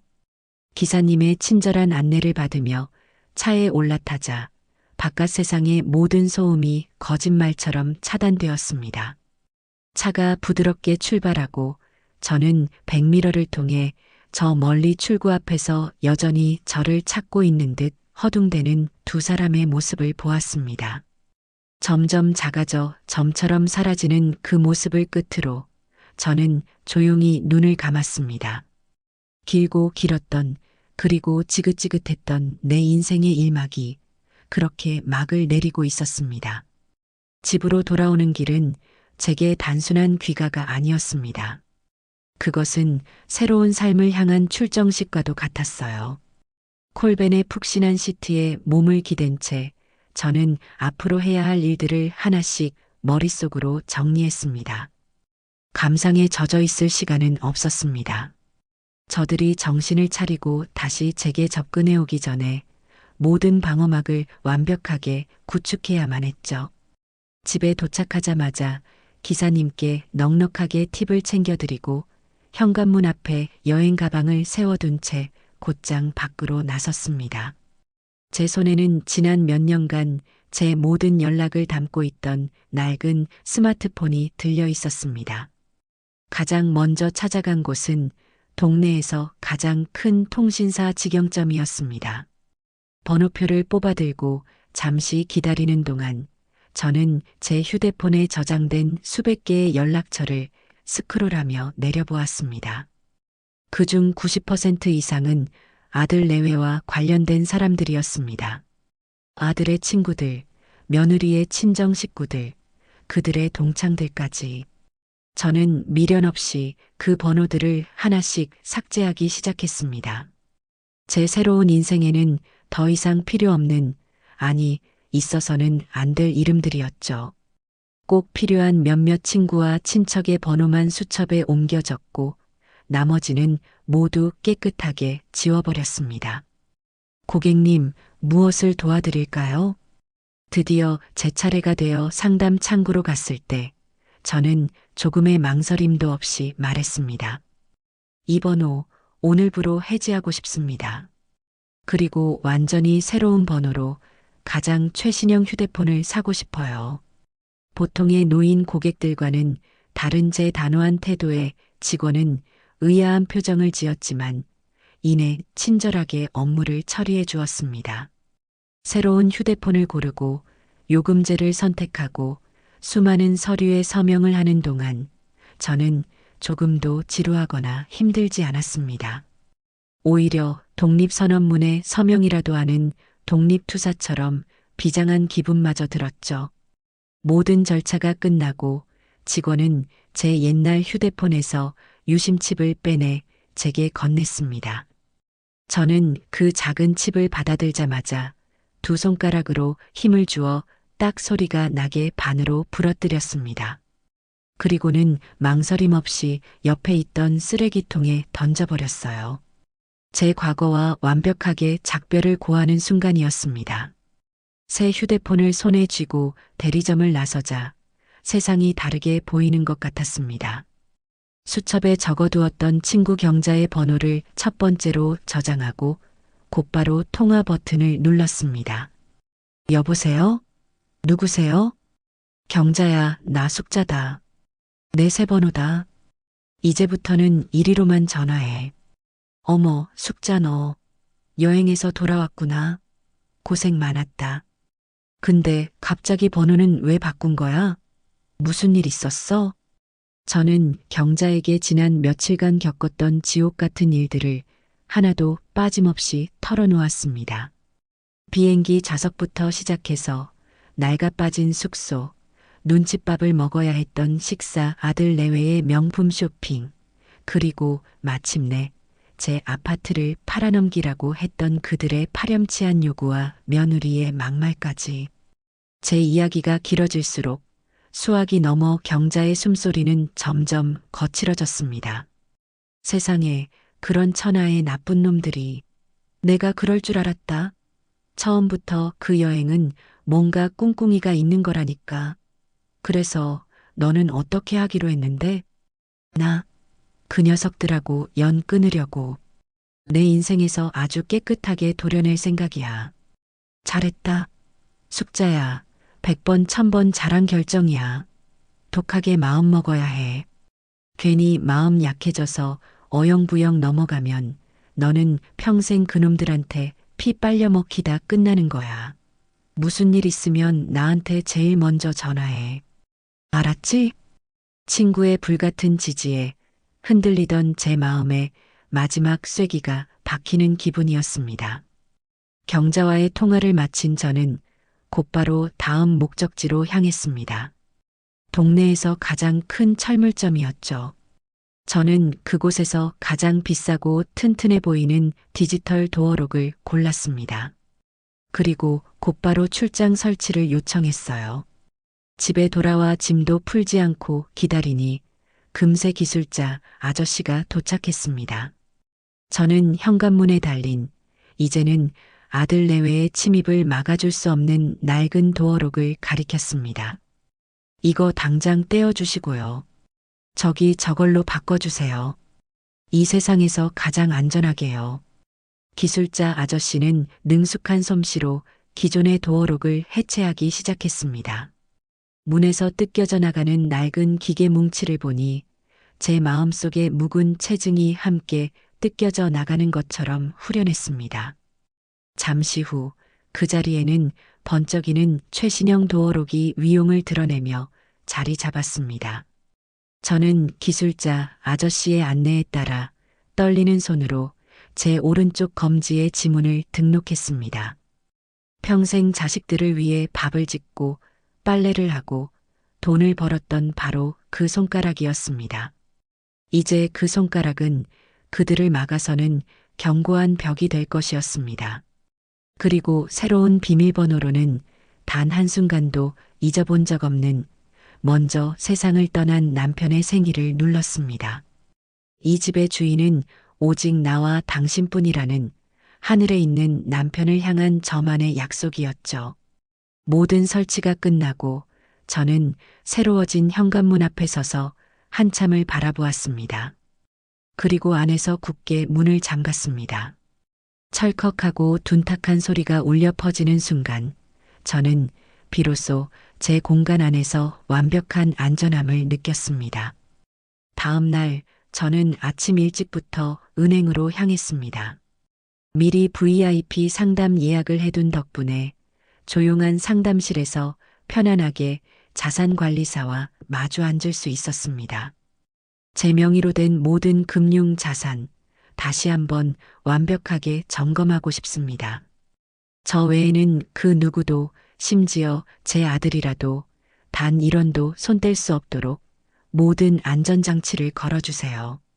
제 비장한 요청에 자산관리사는 잠시 놀란 듯했지만 이내 프로다운 모습으로 제 모든 계좌를 스크린에 띄웠습니다. 우리는 함께 내역을 하나씩 짚어보며 제가 미처 인지하지 못하고 있던 작은 구멍들을 찾아내기 시작했습니다. 오래전에 며느리에게 혹시 모를 때 쓰라며 줬던 가족카드, 아들 녀석의 이름으로 매달 소액이 빠져나가던 정체 모를 후원금 자동이체 등 저는 그 모든 연결고리를 그 자리에서 잘라냈습니다. 모든 계좌의 비밀번호는 물론이고 인터넷 뱅킹과 스마트 뱅킹의 아이디와 비밀번호까지 완전히 새롭게 설정했습니다. 고객님, 이제 이 자산은 법적으로나 물리적으로나 오직 고객님만의 것입니다. 앞으로는 부디 고객님 자신을 위해서만 사용하시길 바랍니다. 자산관리사의 진심 어린 조언에 저는 고개를 끄덕이며 미소 지었습니다. 은행을 나서는 제 발걸음은 날아갈 듯이 가벼웠습니다. 저는 이제 전화번호와 집, 그리고 제 전 재산까지 완벽하게 통제하는 제 인생의 온전한 주인이 된 것입니다. 이제 폭풍이 몰아쳐도 끄떡없는 견고한 성이 완성되었습니다. 성문 밖에서 저들이 아무리 울부짖고 발악해도 저는 성 안에서 평화롭게 차를 마실 준비가 되어 있었습니다. 예상했던 대로 그들에게서 첫 번째 움직임이 감지된 것은 모든 사람이 분주했던 지난 며칠을 보상받고 싶어 하는 그런 금요일 저녁이었어요. 아마 그 주말에 쓸 용돈이라도 타낼 요량으로 혹은 자신들의 인내심이 바닥났다는 걸 보여주기 위해 연락을 시도했겠지요. 저는 그때 막 혼자 먹기에는 조금 과분할 정도로 근사한 저녁 식사를 마친 참이었답니다. 잘 구운 생선 한 토막에 제가 좋아하는 나물들을 종류별로 무쳐내고 따끈한 쌀밥에 구수한 된장찌개까지 곁들인 오롯이 저 자신을 위한 만찬이었죠. 식사를 마치고 새로 산 휴대폰으로 친구 경자와 시시콜콜한 수다를 떨며 새로 시작한 뜨개질의 무늬가 얼마나 예쁜지에 대해 한참을 자랑하고 있었어요. 제 인생이 이렇게 평화롭고 아늑할 수 있다는 사실에 새삼 감사한 마음이 들던 바로 그 순간이었습니다. 그런데 갑자기 그 평화를 깨뜨리며 현관 인터폰이 요란하게 울렸어요. 이 시간에 저를 찾아올 사람은 아무도 없었기에 의아한 마음으로 화면을 켰답니다. 화면 속에는 지난 며칠 동안의 초조함이 그대로 드러나는 잔뜩 굳은 표정의 아들 연철이와 그 옆에서 팔짱을 낀 채 세상 모든 것에 불만이 가득한 얼굴을 하고 있는 며느리 전미가 서 있었어요. 저는 아무런 소리도 내지 않고 그저 그들이 무엇을 하는지 숨죽여 지켜보았답니다. 연철이는 아주 익숙하고 당연하다는 듯이 도어록 키패드에 손을 뻗어 예전 비밀번호를 눌렀어요. 삑삑삑삑. 하지만 곧이어 들려온 것은 문이 열리는 경쾌한 소리가 아닌 제 승리를 예고하는 듯한 날카롭고 신경질적인 경고음이었죠. 삐비비빅. 등록되지 않은 정보입니다. 연철이는 당황한 기색이 역력한 얼굴로 몇 번이고 다시 시도했지만 결과는 마찬가지였어요. 옆에서 그 모습을 지켜보던 정미의 얼굴이 순식간에 흉하게 일그러졌습니다. 뭐 하는 거야? 그새 비밀번호 까먹었어? 제대로 좀 눌러봐. 아니야, 이게 맞아. 이게 틀릴 리가 없어. 어머니가 진짜로 바꾸셨나 봐. 뭐, 이걸 바꿨다고? 와, 진짜 독하다, 독해. 늙은이가 오기가 하늘을 찌르네. 정민은 그렇게 소리치더니 다짜고짜 현관문을 주먹으로 쿵, 쿵 하고 세게 두드리기 시작했어요. 마치 자기가 이 집의 주인이라도 되는 것처럼 아주 거만하고 난폭했죠. 어머니, 안에 계시죠? 저 정미예요. 문 좀 열어보세요. 저희 왔어요. 그 뒤를 이어 연철이의 다급하고 어딘가 애처롭기까지 한 목소리가 들려왔습니다. 엄마, 저 연철이에요. 문 좀 열어주세요. 네. 저희 정말 할 얘기가 있어서 왔어요. 엄마 얼굴만 보고 갈게요. 저는 소파에 편안히 기댄 채 뜨개질 바늘을 손에 들고 그들의 목소리를 마치 다른 세상의 소리처럼 들었어요. 마치 텔레비전 드라마 속에서 막장 부부싸움을 하는 한 장면을 보고 있는 기분이었죠. 제 마음은 잔잔한 호수처럼 조금의 미동도 없었답니다. 오히려 그들의 목소리가 점점 더 커지고 문을 두드리는 소리가 격렬해질수록 제 마음은 더욱더 평온해지는 이상한 경험을 했어요. 한참을 소리치고 문을 두드리던 그들은 제가 아무런 반응이 없자 점점 이성을 잃기 시작했습니다. 어머니, 이러시는 거 아니에요. 저희가 뭘 그렇게 죽을 죄를 지었다고 이러세요. 대화로 풀어요, 네. 야, 김현철, 너가 아들이라며. 어떻게든 해보라니까. 이대로 그냥 갈 셈이야? 이 집이 어떤 집인데. 저 집 팔면 우리 빚 다 갚고도 남는 거 뻔히 알면서. 정민은 이제 거의 악을 쓰고 있었어요. 이 집이 어떤 집인데 라는 그 말 속에 그들의 모든 욕망과 추악한 속내가 담겨 있었죠. 저는 인터폰의 통화 버튼을 눌러 아주 작고 얼음장처럼 차가운 목소리로 말했어요. 시끄럽다. 내 집 앞에서 더 이상 소란 피우지 말고 당장 돌아가라. 제 목소리가 스피커를 통해 흘러나가자 문 밖의 소음이 순간 거짓말처럼 멎었어요. 제가 안에 살아있다는 사실을 확인한 그들은 오히려 더욱 기세등등해졌죠. 어머니, 안에 계셨네요. 그럼 문 여시면 되잖아요. 왜 사람을 이렇게 문전박대하세요? 저희가 칠순 여행 보내드린 성의를 이렇게 무시하시면 어떡해요? 다시 한번 말한다.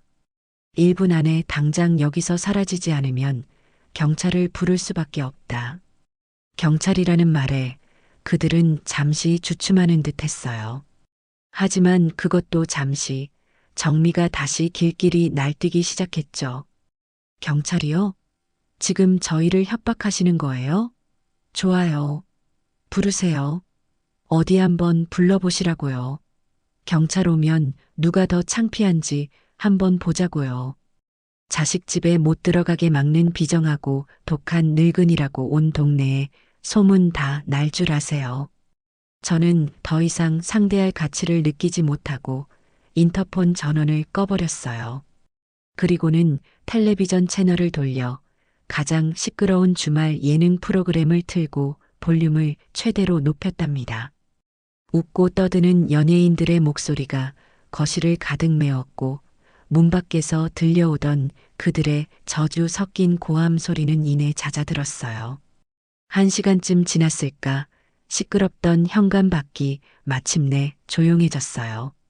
저는 인터폰 화면을 다시 켜보았답니다. 복도는 텅 비어 있었어요. 그들은 결국 제풀에 지쳐 돌아간 모양이었습니다. 저는 텔레비전을 끄고 깊은 한숨 대신 너무나도 만족스러운 미소를 지었어요. 첫 번째 전투는 나의 완벽한 승리였습니다. 그들이 물러갔다고 해서 안심할 수는 없었어요. 저는 그들의 다음 수를 정확히 예상하고 있었고 그 예상은 며칠 지나지 않아 바로 현실이 되었죠. 동서에게서 다급한 전화가 걸려왔어요. 형님, 이게 어떻게 된 일이에요? 방금 연철이한테 전화가 왔는데 애가 거의 반쯤 정신이 나가서 울고불고 난리도 아니에요. 숨도 제대로 못 쉬면서 말을 하는데 듣는 제가 다 겁이 덜컥 나더라고요. 그놈이 또 뭐라고 하던가요? 저는 조금도 놀라지 않고 차분하게 물었어요. 형님이 갑자기 이상해지셨다고, 사람을 전혀 못 알아보고 누가 자기를 해치려 한다는 등 피해망상에 사로잡힌 사람처럼 변하셨다고 하더라고요. 여행 마지막 날부터 갑자기 횡설수설하시더니 집에 돌아와서는 자기들을 내쫓고 문을 걸어 잠갔다고요. 아무래도 치매가 갑자기 심하게 오신 것 같다고, 혹시 옆에서 누가 나쁜 마음을 품고 형님 재산을 노리고 조종하는 것 같다고 하는데, 형님, 그게 다 사실이에요? 기가 막혀서 말이 나오지 않았어요. 자신들의 탐욕이 뜻대로 되지 않으니 이제는 저를 판단 능력이 없는 치매 노인으로 몰아가고 있었던 거예요. 어미에게 치매라는 끔찍한 딱지를 붙여서라도 법적으로 저를 무능력자로 만들고 재산을 가로채려는 속셈이었죠. 피가 거꾸로 솟는 기분이었지만 저는 애써 목소리를 가다듬고 차분하게 대답했답니다. 동서, 지금 내 목소리 똑똑히 들리죠? 치매 걸린 사람 목소리로 들려요? 내가 지금 동서랑 이렇게 멀쩡하게 통화하고 있는 게 누가 옆에서 조종하는 사람처럼 보여요? 아니요, 형님 목소리는 너무나 또렷하신데요. 오히려 연철이 말이 더 횡설수설하는 것 같았어요. 그럼 된 거예요. 동서, 한번 잘 생각해 보세요. 길 잃어버릴 정도로 정신없는 노인네가 어떻게 혼자 공항에서 자기 타고 갈 차를 예약하고 통신사에 가서 번호를 바꾸고 은행에 가서 자기 재산을 꽁꽁 걸어 잠글 수 있겠어요? 그 애들 말대로라면 앞뒤가 하나도 안 맞잖아요. 그 애들이야말로 지들이 한 거짓말에 지들이 걸려 넘어지고 있는 거예요. 저는 동서에게 여행지에서 있었던 일들을 차근차근 설명해 주었어요. 제가 왜 혼자 택시를 타고 나갔다 왔는지, 그 애들이 왜 제게 문전박대를 당했는지, 제 이야기를 듣는 내내 동서는 경악을 금치 못했죠. 세상에 그런 일이 있었군요. 어쩐지 정미 그 애가 이번에 해외여행 다녀와서 명품을 휘감고 나타났을 때부터 이상하다고 생각했어요. 형님, 정말 죄송해요. 제가 조카 교육을 잘못 시켰네요. 동서 잘못 아니에요. 다 제 업보인 것을. 그러니 동서, 앞으로 연철이나 정미한테서 무슨 연락이 와도 절대 믿지 마세요. 그리고 다른 친척 어른들께도 혹시라도 그 애들이 이상한 소리를 하고 다니거든 절대 속지 말라고 잘 좀 말씀해 주세요. 네, 형님. 걱정 마세요. 제가 똑똑히 얘기할게요. 그 자식들, 제가 만나면 아주 머리끄덩이를. 동서는 자기 일처럼 분노하며 제 편이 되어 주었어요. 전화를 끊고 나니 마음이 한결 가벼워졌답니다. 이제 저들의 비열한 여론전도 더는 먹히지 않을 거예요. 그들은 스스로 자신의 목을 조르고 자신의 무덤을 파고 있었죠. 그리고 저는 그 무덤에 흙을 덮어줄 삽을 들고 조용히 다음 단계를 준비하고 있었어요. 감정적인 절연과 물리적인 차단을 넘어 이제는 법의 이름으로 그들을 내 인생에서 영원히 추방시킬 시간이 온 거예요.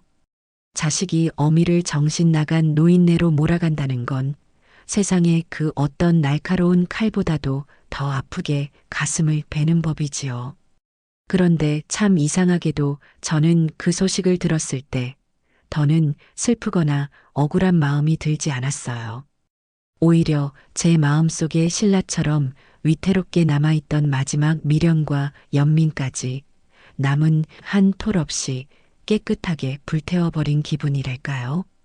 오랫동안 저를 괴롭히던 사랑니를 큰맘 먹고 뽑아냈을 때처럼 아픔 대신 시원함이 먼저 느껴졌고 안개가 걷힌 것처럼 머릿속이 아주 맑아지는 느낌이었죠. 이제 앞으로 제가 가야 할 길이 너무나도 선명하게 보였거든요. 그들과 감정을 섞어가며 벌이는 소모적인 싸움은 이제 끝났어요. 더는 그들이 파놓은 진흙탕에서 함께 뒹굴며 제 고고한 인생을 낭비할 필요가 없었죠. 이제는 법이라는 차갑고 흔들림 없는 이름으로 이 길고 지긋지긋했던 관계에 영원한 마침표를 찍을 때가 온 거예요. 저는 다음 날 아침 동이 트기도 전에 잠에서 깼어요.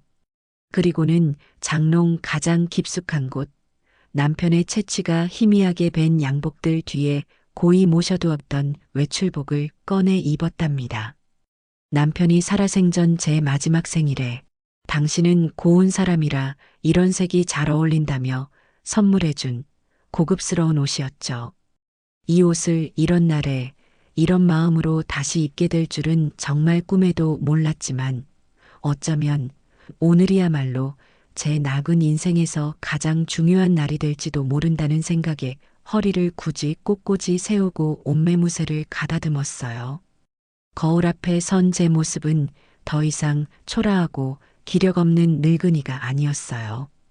제 인생이라는 전쟁터에 마지막으로 출정하는 갑옷을 챙겨 입은 늙은 장수와도 같았죠. 친구 경자가 소개해준 법률사무소는 시내에서 제일 높은 빌딩 꼭대기층에 있었어요. 엘리베이터가 부드럽게 솟아오르는 동안 통유리창 너머로 제가 평생을 살아온 도시의 풍경이 그림처럼 펼쳐지더라고요. 제가 젊었을 적에는 논밭이었던 곳의 높은 아파트들이 빽빽하게 들어서 있고 남편과 함께 손잡고 거닐던 낡은 시장 골목은 번쩍이는 쇼핑몰로 변해 있었어요.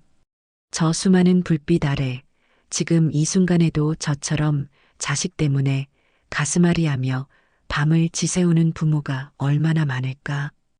그런 생각을 하니 제 어깨가 조금은 더 무겁게 느껴졌지만 동시에 오늘 제 선택이 그분들에게도 작은 용기가 될 수 있기를 간절히 바라게 되었어요.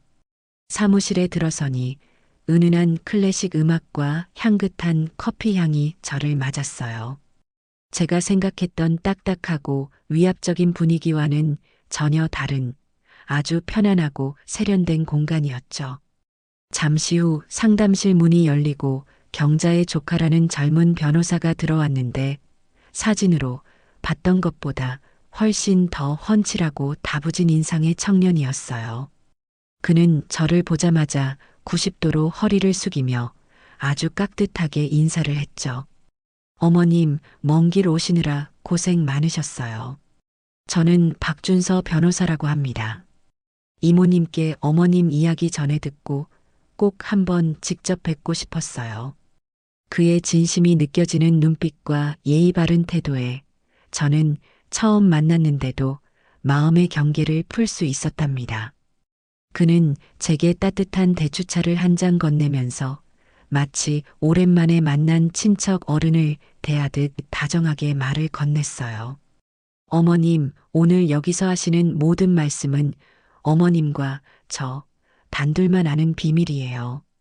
그리고 어머님의 모든 눈물과 한숨은 앞으로 우리가 휘두를 가장 날카로운 칼이 될 겁니다. 그러니 부디 아무런 부담 갖지 마시고 아주 작은 감정 하나까지도 숨김없이 제게 전부 털어놓아 주세요.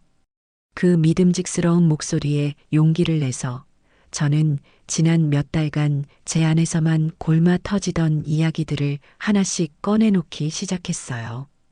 효도 여행이라는 달콤한 이름 뒤에 숨겨져 있던 그들의 진짜 목적, 저를 공항에서부터 철저하게 외톨이로 만들었던 비열한 행동들, 곰팡이, 냄새가 코를 찌르던 숙소의 눅눅한 침대, 그리고 제게는 김치찌개값만 쥐어주고 자기들끼리는 랍스터를 썰며 웃고 떠들던 그들의 잔인함까지요. 저는 그날의 기억을 떠올리는 것만으로도 온몸에 소름이 돋았지만 애써 감정을 누르고 최대한 객관적인 사실만을 전달하려고 노력했죠. 제가 며느리가 제 유일한 외출복에 보란 듯이 와인을 쏟고도 사과 한마디 하지 않았던 일, 아들놈이 지갑을 잃어버렸다는 핑계로 제 카드를 받아들고는 마치 자기 돈인 양 흥청망청 써대던 일까지 사소한 것 하나 빼놓지 않고 모두 털어놓았어요. 제가 여행 마지막 날 홀로 택시를 타고 찾아갔던 그 고요한 바닷가 이야기를 할 때쯤에는 제 이야기를 묵묵히 듣고 있던 박 변호사의 눈가가 붉게 충혈되어 있었어요. 그는 더 이상 펜을 움직이지 않았어요. 대신 두 손을 깍지 낀 채 테이블 아래로 내렸는데 그 손등에 하얗게 힘줄이 돋아나는 게 보였죠. 어머님 정말 힘드셨겠어요. 그는 잠시 말을 잇지 못하고 착잡한 표정으로 서류만 뒤적이더라고요. 저는 쉬지 않고 말을 이었어요. 한국에 돌아와 제가 어떻게 그들과의 연결고리를 하나씩 잘라냈는지, 그들이 어떻게 제 집 문 앞에서 행패를 부리고 마침내 저를 치매 노인으로 몰아세웠는지에 대해서요. 제 이야기가 모두 끝났을 때 상담실 안에는 무거운 침묵이 흘렀어요. 박 변호사는 한참 동안 창밖을 바라보더니 이내 결심한 듯 단호한 표정으로 제게 고개를 돌렸죠. 어머님, 이건 단순한 가족 문제가 아니에요. 명백한 범죄 행위입니다. 재산을 목적으로 어머님을 속이려 한 것은 큰 죄입니다. 그리고 어머님의 명예를 깎아내린 것은 허위사실 유포를 통한 명예훼손이고요. 어머님께서 원하신다면 지금 당장 형사 고소 절차를 진행할 수도 있어요. 아니요, 변호사님. 저는 그 아이들을 감옥에 보내고 싶은 마음까지는 없어요. 그저 제 남은 인생에서 그 아이들의 그림자조차 밟지 않고 평화롭게 살고 싶을 뿐이에요. 다시는 내게 돈을 요구하지도, 나를 찾아오지도, 내 이름을 입에 올리지도 못하게 만들고 싶어요. 법적으로 완벽하게 남남이 될 수 있는 방법은 없을까요? 제 간절한 질문에 박 변호사는 확신에 찬 목소리로 대답했어요. 물론 있습니다, 어머님. 지금 이 순간 우리가 해야 할 일은 바로 내용 증명이라는 이름의 선전포고를 하는 것이에요. 어머님의 확고부동한 의지를 법의 이름으로 기록하여 그들에게 보내는 최후 통첩이죠. 이 서류 한 장이 앞으로 그들이 어머님 앞에서 감히 고개조차 들지 못하게 만드는 강력한 족쇄가 될 겁니다. 그날 오후 내내 저는 박 변호사와 함께 내용 증명 문안을 작성했어요. 그건 단순히 법률적인 사실을 나열한 건조한 문서가 아니었답니다. 그곳에는 제 피눈물과 고통, 그리고 제 남은 인생을 지키겠다는 비장한 결의가 빼곡하게 담겨 있었죠. 박 변호사는 제가 털어놓은 모든 사실들을 법률 용어로 날카롭게 다듬었고, 저는 그 옆에서 그날의 기억들을 다시 복기하며 문장을 수정하고 보완했어요. 특히 며느리가 제게 퍼부었던 막말은 그 모욕적인 뉘앙스까지 살려서 그대로 담아달라고 신신당부했죠. 상기인 우정미는 어머니, 진짜 눈치 없으시다. 저희가 왜 이 고생하면서 어머니 모시고 여행 온 것 같아요? 그깟 칠순 잔치, 밥 한 끼 사드리면 땡이지. 뭐하러 비행기가, 호텔값 써가면서 여기까지 왔겠냐고요. 다 어머니 재산 보고 그러는 거 아니에요. 그냥 좋게 좋게 넘어가시면 어디 덧나세요? 늙으셨으면 좀 자식 말도 듣고 그러셔야죠. 라는 인간으로서 차마 입에 담을 수 없는 모니터 화면에 찍히는 그 문장들을 보고 있자니 그날의 수치심이 다시금 온몸을 훑고 지나가는 듯 했지만 동시에 그들의 죄악이 영원히 지워지지 않는 활자로 박제된다는 사실의 짜릿한 해방감마저 느껴졌어요. 내용 증명에는 그들의 만행을 조목조목 고발하는 것을 넘어 앞으로 그들이 지켜야 할 사항들을 명확하고 단호하게 명시했어요. 전화나 문자는 물론 제3자를 통한 그 어떤 간접적인 접촉 시도도 용납하지 않겠다는 것, 다시 한번 저의 명예를 훼손하는 언행을 할 경우 즉시 민형사상의 모든 책임을 묻겠다는 것, 그리고 모든 경고를 무시할 시에는 접근금지 가처분 신청은 물론 제가 그동안 입은 정신적 피해에 대한 손해배상 청구 소송까지 불사하겠다는 강력한 경고를 담았죠. 문서의 마지막 관계 단절을 선언하는 문장을 넣기 전에 박 변호사가 마지막으로 제게 물었어요. 어머님, 이 문장이 들어가면 정말로 다시는 예전으로 돌아갈 수 없습니다. 괜찮으시겠어요? 저는 한치의 망설임도 없이 그의 눈을 똑바로 보며 대답했어요. 네, 변호사님. 저는 예전으로 돌아가고 싶지 않아요. 제발 넣어주세요. 그리고 문서의 가장 마지막, 제 이름 옆에는 이런 문장을 굵은 글씨로 새겨 넣었어요. 이에 본 통고인 김숙자는 상기 기술된 모든 사실에 근거하여 금일부로 아들 김현철, 며느리 우정미와의 부모와 자식으로서의 모든 정신적, 법적 관계가 파탄에 이르렀음을 공식적으로 선언하며 향후 그들과 어떠한 상호작용도 거부할 것을 엄중히 통고하는 바이다. 모든 작성을 마치고 박 변호사는 완성된 내용 증명을 세부 출력해서 제게 건네주었어요. 묵직한 서류 뭉치를 받아드니 마치 천군만마를 얻은 장수처럼 마음이 든든해졌답니다. 저는 변호사 사무실을 나와 곧바로 중앙우체국으로 향했어요. 발신인 김숙자, 수신인 김현철과 우정미, 그리고 나머지 한 통은 우체국이 영원히 보관할 그 무엇으로도 변질시킬 수 없는 진실의 기록. 창구 직원이 내용 증명이라고 적힌 붉은 도장을 서류 위에 쾅 하고 찍는 순간 제 마음속 응어리도 함께 부서져 내리는 것 같았어요. 저는 제 인생의 새로운 장이 시작되었음을 직감했죠. 이제 주사위는 던져졌고 저들에게는 법의 이름으로 내려지는 차갑고 엄정한 심판의 시간만이 남아있을 뿐이었어요. 법률사무소의 이름이 선명하게 찍힌 등기우편 봉투는 그 자체만으로도 평범한 사람들에게는 충분한 위압감을 주잖아요. 하물며 죄 지은 사람들에게는 저승사자가 보낸 호출장처럼 느껴졌을 거예요. 제가 보낸 내용 증명이란 이름의 서늘한 편지가 아들 내외의 집에 도착했을 그 순간을 저는 종종 상상해 보곤 했답니다. 아마 그날 오후 며느리 정민은 거실 소파에 비스듬히 누워서 스마트폰으로 명품 쇼핑몰이나 뒤적이고 있었을 거예요. 초인종 소리에 귀찮다는 듯 현관문을 열었을 테고 집배원이 내민 등기우편을 받아들고는 웬 스팸이야?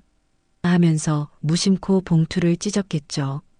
그리고 그 안에 담긴 차갑고 날카로운 문장들을 하나씩 읽어내려가면서 그녀의 아니라고 평화롭던 세상은 산산조각이 났을 겁니다. 자신들의 추악한 민낯이 법률 용어라는 이름으로 적나라하게 박제된 것을 확인했을 때 그녀의 얼굴은 아마 하얗게 질리다 못해 시퍼렇게 변했을 거예요. 특히 자신이 제게 내뱉었던 기억 속에서조차 지워버리고 싶었을 그 저급한 말들이 토씨 하나 틀리지 않고 인쇄된 것을 보았을 때는 아마 손에 든 서류를 갈갈이 찢어버리고 싶은 충동에 휩싸였을지도 몰라요. 그리고 문서의 마지막 관계의 단절 선언이라는 문장에서 그녀는 마침내 깨달았을 겁니다. 이제 더 이상 이 늙은 시어머니는 자신들이 마음대로 주무를 수 있는 순한 양이 아니라는 사실을요. 퇴근하고 돌아온 연철이는 아내가 집어 던진 서류 뭉치를 보고는 사색이 되었을 거예요. 평생을 법 없이도 살 거라고 자신했던 소심하고 우유부단했던 그에게 변호사의 이름으로 발송된 문서는 사형 선고나 다름없었을 테니까요. 이게 다 무슨 말이야? 엄마가 진짜 변호사를 샀다고? 말도 안 돼. 말이 안 되긴 뭐가 안 돼. 다 너 때문이잖아. 너가 아들이라는 놈이 중간에서 제대로 역할도 못하고 엄마한테 질질 끌려다니니까 이 꼴이 된 거 아니야. 내가 진작에 어떻게든 구슬려서 집부터 팔게 만들라고 했지. 아니, 그럼 내가 거기서 뭘 어떻게 해? 당신이 옆에서 그렇게 눈에 쌍심지를 켜고 있는데 어떤 엄마가 선뜻 집을 내주겠냐고. 당신만 아니었어도 이렇게까지 되지는 않았어. 뭐, 지금 이 모든 게 내 잘못이라는 거야? 야, 김현철. 너는 진짜 구제불능이다.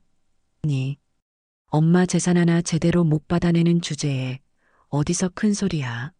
그놈의 집만 팔았어도 우리 빚 다 갚고 새로 시작할 수 있었잖아. 서로의 탓을 하며 벌였을 그들의 추악한 싸움은 아마 밤이 새도록 계속되었을 거예요. 하지만 그 어떤 고함과 절규도 이미 엎질러진 물을 다시 주워 담을 수는 없었죠. 그 내용 증명은 그들의 인생을 아슬아슬하게 지탱해주던 마지막 희망의 끈을 가차없이 끊어버린 날카로운 가위였고 그때부터 그들의 삶은 걷잡을 수 없는 속도로 나락을 향해 굴러떨어지기 시작했어요. 붕괴의 첫 번째 신호는 그들이 그토록 공들여 쌓아 올렸던 거짓 명성이 무너지는 것에서부터 시작되었답니다. 제게 내용 증명 발송 사실을 전해 들은 동서는 그 길로 모든 친척 어른들께 일일이 전화를 돌려 그동안 있었던 모든 일의 자초지종을 설명했어요. 심지어 제가 여행 중에 혹시 몰라 녹음해 두었던 며느리의 막말이 담긴 파일까지 들려주며 진실을 알렸죠. 녹음기 너머로 흘러나오는 교양 있는 며느리에 가면 뒤에 숨겨진 추악하고 천박한 목소리에 친척들은 모두 경악을 금치 못했어요. 세상에 우리가 아주 깜빡 속았구먼. 그 여우 같은 것한테 그동안 연철이 내외가 퍼뜨린 치매설에 고개를 갸웃거리면서도 혹시나 하는 마음에 제게 연락하기를 주저했던 친척들은 진실을 알게 되자 마치 자기 일처럼 분노하며 제 편에 서주었답니다. 심지어 며느리 정미의 친정 식구들조차 우리가 딸 자식을 잘못 키웠다며 고개를 숙였다는 소식이 들려왔어요. 그렇게 그들은 하루아침에 친척들 사이에서 페르나라는 주홍 글씨가 새겨진 채 완벽하게 고립되었죠. 사회적인 평판이 무너지자 그들이 위태롭게 쌓아 올렸던 경제적인 성은 더욱더 빠르게 허물어져 내렸어요. 사실 연철이의 사업은 이미 오래전에 기울어 이름만 남은 껍데기나 마찬가지였거든요. 실제로는 무리한 주식 투자로 생긴 거액의 빚과 며느리의 사치를 감당하기 위해 여러 금융기관에서 빌려 쓴 돈으로 간신히 버티고 있었던 거예요. 그들에게 제 아파트는 그 모든 빚을 청산하고 새로운 인생을 시작할 마지막 한방, 인생 역전의 기회였던 셈이죠. 하지만 그 마지막 희망이 사라졌다는 사실이 채권자들의 귀에까지 들어가자 그들은 마치 하이에나 떼처럼 달려들었어요. 월급 통장은 가압류되었고 집으로는 하루가 멀다고 붉은색 글씨로 쓰인 빚 독촉장이 날아들었죠. 결국 그들은 분에 넘치게 살고 있던 강남의 번듯한 아파트에서 쫓겨나 보증금도 겨우 마련하여 도시 외곽의 곰팡내 나는 낡은 빌라 월세방으로 이사를 가야만 했어요. 연철이가 그토록 애지중지하던 독일제 외제차는 중고차 시장의 헐값으로 넘어갔고 정미가 자신의 분신처럼 아끼던 수십 개의 명품 가방과 보석들도 그녀가 그토록 경멸하던 중고 거래 앱을 통해 푼돈에 팔려나갔다는 소식이 들려왔답니다. 저는 그 모든 소식을 제 집의 따뜻한 거실 소파에 앉아 친구 경자가 깎아주는 사과를 먹으며 전해 들었어요. 그들의 비참한 몰락에 대해 제 마음은 조금도 동요하지 않았답니다. 그것은 제가 의도한 복수가 아니라 탐욕스러운 자들이 맞이할 수밖에 없는 지극히 당연한 결과였으니까요. 그들은 스스로 판 함정에 빠져 허우적거리고 있을 뿐이었고 저는 그저 그들이 다시는 기어 나오지 못하도록 함정의 입구를 단단히 닫아 걸었을 뿐이에요. 한때는 제 전부였던 그들의 세상이 처참하게 무너져 내리는 소리를 배경음악 삼아 제 인생은 비로소 완전한 평온을 되찾고 있었죠. 인생의 모든 기반이 무너져 내리고 기댈 곳 하나 없는 절벽의 가장 끄트머리에 섰을 때 인간이 마지막으로 꺼내 드는 카드는 대부분 비슷하잖아요.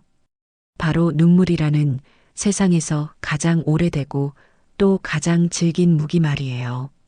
제 아들 연철이 역시 그 진부한 무기를 마지막 동아줄처럼 붙잡기로 결심한 모양이었어요. 어느 늦가을 평일 대낮의 일이었죠. 창밖으로 울긋불긋 물든 단풍이 어찌나 고운지 한참을 넋을 놓고 바라보다 베란다의 난초에 물을 주고 있었어요. 그런데 아파트 공동 현관 쪽이 어쩐지 평소보다 소란스러운 느낌이 들어서 무심코 아래를 내려다보았답니다. 그리고 저는 그 자리에 숨을 멈춘 채 얼어붙고 말았어요.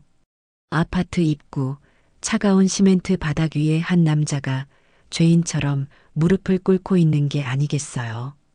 며칠은 좋게 감지하는 듯 기름지고 헝클어진 머리, 얼굴에 반을 뒤덮은 거뭇한 수염, 어디서 주워 입었는지 모를 구겨지고 때 저른 옷차림.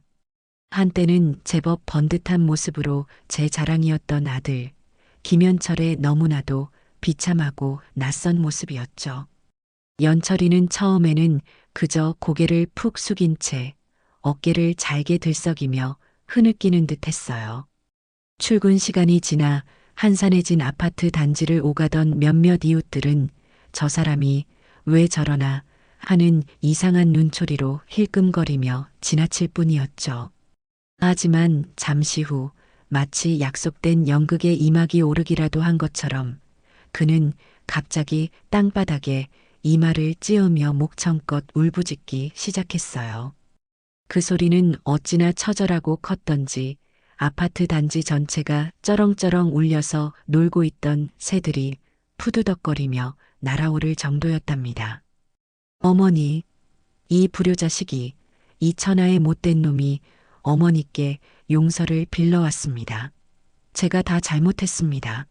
제가 그때는 정말 미쳤었나 봐요. 저는 너무 놀라 저도 모르게 뒷걸음질을 쳐서 베란다에서 몸을 숨겼어요. 그리고는 곧장 거실로 달려가 벽에 걸린 CCTV 모니터 화면을 켰죠. 흑백 화면 속에서 연철이는 세상의 모든 비극을 혼자 짊어진 주인공이라도 된 것처럼 아주 실감나게 열연을 펼치고 있었어요. 지나가는 사람들의 바짓가랑이라도 붙잡고 늘어질 기세였죠. 제가 돈에 눈이 멀어서 못된 아내의 말에 넘어가서 하늘 같으신 우리 어머니의 가슴에 크나큰 대못을 박았습니다. 어머니, 제발 단 한 번만이라도 제 얼굴을 보고 욕이라도 실컷 해주십시오. 제발요, 어머니. 그 뻔뻔하고 가증스러운 연기를 보고 있자니 분노를 넘어선 허탈감에 헛웃음조차 나오지 않았어요. 저것은 진심에서 우러나온 반성이 아니었죠. 저를 결국 자식에게는 약하고 남들의 시선을 의식하는 마음 약한 늙은 어머니로 규정하고 이웃들의 동정심을 방패 삼아 제 집에 굳게 닫힌 빗장을 열어젖히려는 아주 저열하고 치밀하게 계산된 마지막 쇼였어요. 아마 저렇게 한바탕 소란을 피우면 제가 창피해서라도 혹은 측은한 마음에 못 이겨서라도 결국에는 문을 열어줄 것이라고 생각했을 겁니다. 하지만 그들은 몰랐어요. 제 마음의 문은 이미 뜨거운 불에 녹여서 전혀 다른 모양의 자물쇠를 새로 만든 지 오래라는 사실을요. 저는 조용히 주방으로 가 얼마 전 새로 산 향이 아주 좋은 국화차를 정성껏 우렸답니다. 찻잔에서 피어오르는 따뜻한 김을 쐬며 모니터 속에서 벌어지는 저급한 심파극을 바라보았어요. 제게 그 광경은 무료한 오후의 시간을 때우기에 적당한 구경거리, 그 이상도 이하도 아니었죠. 그런데 바로 그때 제가 전혀 예상치 못했던, 하지만 어쩌면 제 마음속 깊은 곳에서는 간절히 바랐을지도 모르는 구원투수가 등장했어요. 마침 저와 함께 뜨개질을 하려고 맛있는 찐빵까지 사들고 아파트를 찾아오던 친구 경자가 그 광경을 정면으로 마주하게 된 겁니다.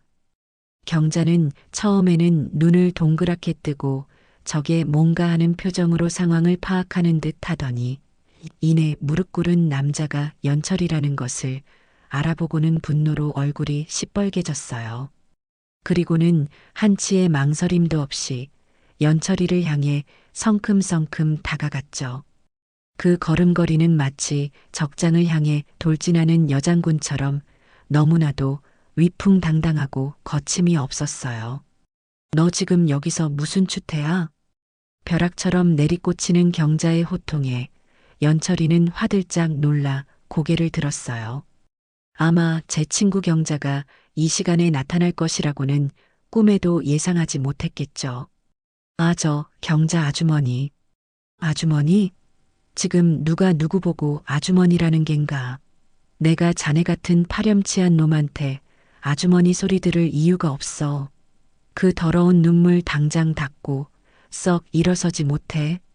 경자는 주변에 어느새 구경꾼처럼 모여든 이웃들의 시선 따위는 안중에도 없다는 듯 연철이를 향해 손가락질하며 불호령을 내렸어요. 너가 지금 여기서 이러고 있는 거 진짜로 잘못을 뉘우쳐서 그러는 건가? 아니지. 너희 어머니한테서 마지막 한 방울의 꿀물까지 빨아먹으려다 그게 실패하니까 이제는 동정심이라도 팔아서 어떻게든 비벼보려는 속셈 아니야. 내가 네 속을 모를 줄 아나? 아닙니다. 정말입니다. 저는 진심으로. 진심? 너가 말하는 그 진심이라는 게 고작 평생 너 하나만 보고 살아온 늙은 어미를 치매 환자라고 돈내방네 떠들고 다니는 거였나? 제 어미 마지막 남은 집 한 채 팔아먹으려고 해외까지 끌고 가서 생고생시키는 거였냐고. 내가 다 들었어. 이놈아. 경자는 이제 아예 구경하던 이웃들을 향해 목소리를 높였어요. 여러분, 이 남자가 흘리는 눈물이 진짜 같으세요? 이 남자는 자기 어머니를 치매 환자라고 소문내고 그 재산 가로채려다 실패하니까 이제 와서 여기서 불쌍한 척 쇼를 하는 겁니다. 밤새 열나는 아들을 업고 병원으로 달려가 준 어머니를 낯선 여행지에서는 곰팡이 피는 방에 버려두고 자기들끼리 랍스터를 썰었던 놈이라고요. 경자의 폭로에 구경하던 이웃들 사이에서는 어머 세상에 저런 몹쓸 놈을 봤나 하는 경악과 분노의 탄식이 터져 나왔어요. 경자는 다시 연철이에게로 고개를 돌려 그의 마지막 변명마저 산산조각 내버렸죠. 마누라 탓? 너는 성인 아닌가? 제정신 박힌 남자가 제 마누라가 어미한테 그런 막말을 하는데 가만히 있어? 그건 그냥 너가 네 어미 등골 휘는 줄도 모르고 빌부터 살던 기생충이라는 증거일세. 너희 어머니 지금 너 같은 짐짝 떼어내고 얼마나 훨훨 날아다니는지 알아? 얼굴에 빛이 나고 웃음이 끊이질 않아. 그런데 자네는 지금 마지막 남은 어머니의 평화까지 빼앗으려고 이 난리를 치는 겐가? 이 천하의 불효막심한 놈. 경자의 일침은 죽비로 내리치듯 날카롭고 정확했어요. 연철이는 아무런 대꾸도 하지 못하고 이제는 동정이 아닌 경멸과 비난이 가득 담긴 사람들의 시선 속에서 얼굴이 불그락푸르락해지더니 고개를 떨구었답니다. 결국 그는 더 이상 버티지 못하고 땅바닥에 무릎을 꿇은 채로 뒷걸음질 치다시피 비틀거리며 일어나 사람들의 손가락질을 받으며 도망치듯 자리를 떴어요. 저는 모니터 너머로 제 오랜 친구의 든든한 뒷모습을 바라보며 뜨거운 눈물 대신 너무나도 통쾌한 웃음을 터뜨렸습니다. 그 소동이 끝나고 경자는 아무 일도 없었다는 듯 씩씩하게 저희 집 현관 비밀번호를 누르고 들어왔어요. 숙자야, 괜찮아? 저런 꼴을 다 보고. 속 상했겠다. 속이 상하긴. 속이 다 시원한데. 너 아니었으면 어쩔 뻔했니? 정말 고맙다, 경자야. 저희는 한참 동안 아무 말 없이 경자가 사온 따끈한 찐빵을 나눠 먹었어요. 친구의 온기가 그 어떤 위로의 말보다도 더 제 마음을 따뜻하게 만들어 주었죠.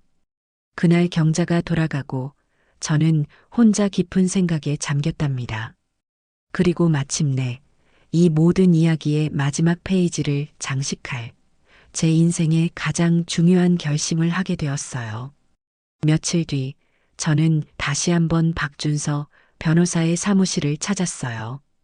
변호사님, 제 인생의 마지막을 그리고 새로운 시작을 준비하고 싶어서 찾아왔어요. 유언장을 작성하고 싶습니다. 제 결심을 들은 박 변호사는 이제는 놀라지도 않고 오히려 존경심이 가득 담긴 눈빛으로 저를 바라보며 고개를 끄덕였어요. 저는 그와 마주 앉아 오랫동안 제 마음속으로만 그려왔던 제 인생의 마지막 계획을 차분하게 털어놓았죠. 제가 이 세상을 떠난 뒤 제가 가진 모든 재산, 지금 살고 있는 이 아파트와 제 이름으로 된 모든 금융 자산을 단 한 푼도 남김없이 사회에 환원하겠다는 것이었어요. 특히 제 재산의 절반은 저처럼 자식에게 버림받고 홀로 외롭게 살아가시는 어르신들을 위한 복지재단에 기부해 주세요. 그분들이 남은 생이라도 자식 눈치 보지 않고 존엄하고 평화롭게 사실 수 있도록요. 그리고 나머지 절반은 남편 없이 혼자의 힘으로 꿋꿋하게 아이를 키우는 이 땅의 모든 미혼모들을 돕는 지원단체에 보내고 싶어요. 그것은 단순히 아들에게 재산을 물려주지 않겠다는 치기 어린 복수가 아니었어요. 제 고통스러웠던 삶의 경험을 통해 얻은 마지막 깨달음의 결과였죠. 제 피와 땀으로 이룬 이 재산이 부디 저처럼 상처받는 사람들이 더는 생기지 않는 조금 더 따뜻한 세상을 만드는 데 쓰이기를 바라는 진심이었습니다. 박 변호사는 제 뜻을 존중하여 한자 한자 법적으로 완벽한 문장으로 유언장을 작성해 주었고 저는 공증인 앞에서 조금의 떨림도 없는 손으로 제 이름 석자 김숙자를 정성껏 써내려갔어요. 그리고 저는 그 유언장의 존재를 동서의 입을 통해 아들 내외의 귀에까지 확실하게 전달했답니다. 제가 직접 전화를 걸어 말했죠. 동서, 내가 오늘 유언장을 쓰고 왔어. 내 모든 재산은 사회에 환원하기로. 이 소식이 부디 그 아이들 귀에도 꼭 들어가도록 해줘요. 더 이상 헛된 기대로 내 주변을 맴돌지 않도록 이게 내가 그 아이들에게 주는 마지막 선물이야. 아마 그들은 마지막까지 그래도 엄마가 돌아가시면 하는 신락 같은 희망을 품고 있었을지도 몰라요.